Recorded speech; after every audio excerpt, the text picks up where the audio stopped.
네, 모닝뉴스에서 국내 증시에 영향 미칠 만한 소식들 6가지 체크해 보시죠. 네, 첫 번째 소식입니다.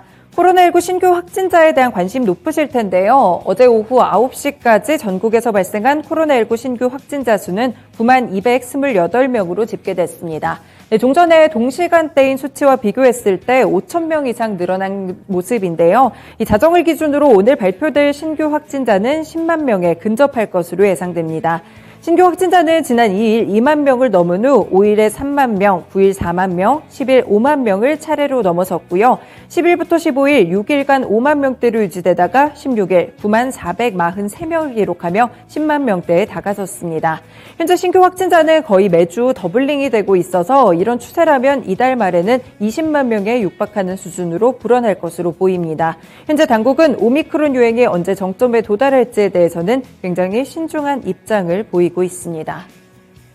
네, 다음 소식입니다. 오는 9월부터 투자자들은 해외 주식뿐 아니라 국내 주식 역시나 소수 단위로 거래할 수 있게 됩니다. 이 금융위원회는 국내 주식의 소수 단위 거래 서비스를 혁신금융 서비스로 지정했다고 밝혔습니다.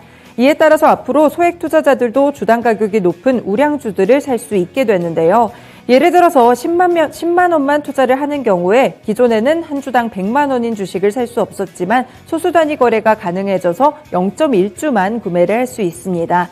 이 소수 단위 매매를 위해서는 투자자의 소수 단위 주식 주문을 합산하고 부족분은 증권사가 스스로 메우는 방식으로 온전한 주식 한 주를 만들게 됩니다.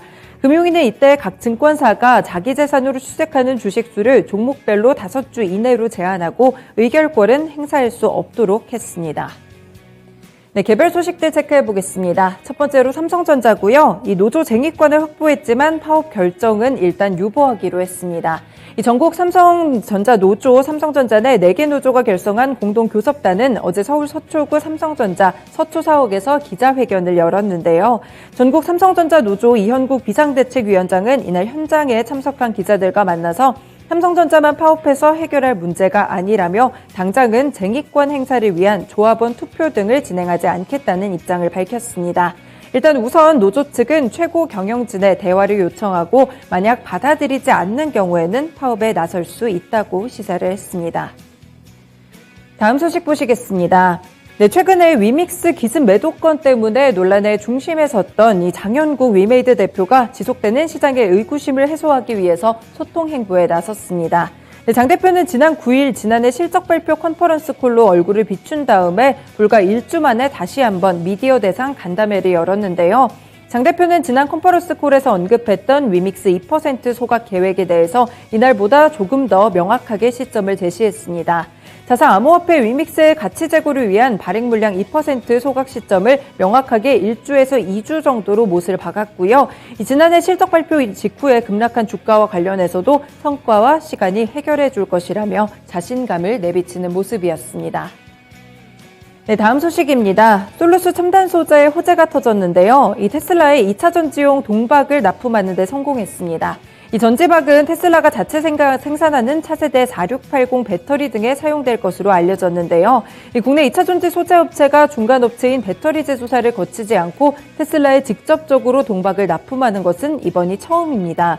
앞서 테슬라는 4680 배터리를 현재는 일본 파나소닉으로부터 공급을 받고 있지만 앞으로 전체 소요량의 30%가량을 자체 생산할 계획인 것으로 알려졌는데요.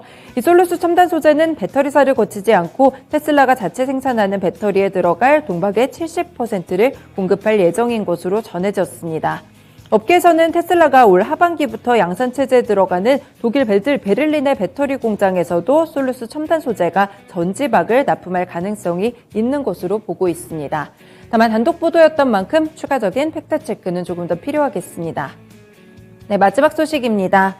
PHC의 관계사 필로시스가 해외에서 코로나19 타액 항원 신속 진단 키트에 대한 허가를 확대하고 있습니다. 현재 오미크론 변이 확산으로 간편하고 신속한 검사의 장점이 확인될 것으로 기대가 되는데요. 필로시스 측에 따르면 지난해 12월부터 벨기에, 러시아, 태국, 독일 그리고 호주에서 코로나19 타액 항원 신속 진단 키트에 대한 허가를 받았습니다. 이 진단키트는 타액을 이용해서 코로나19 감염 여부를 간편하게 측정할 수 있고요. 애플리케이션을 이용해서 판독과 전송까지 가능한 것이 특징입니다. 현재 PAC는 코로나19 오미크론 변이가 우세종이 되면서 전 세계적으로 확진자가 폭증하는 만큼 간편한 방식의 타액항원 신속진단 키트의 수요가 늘어날 것이라고 보고 있습니다.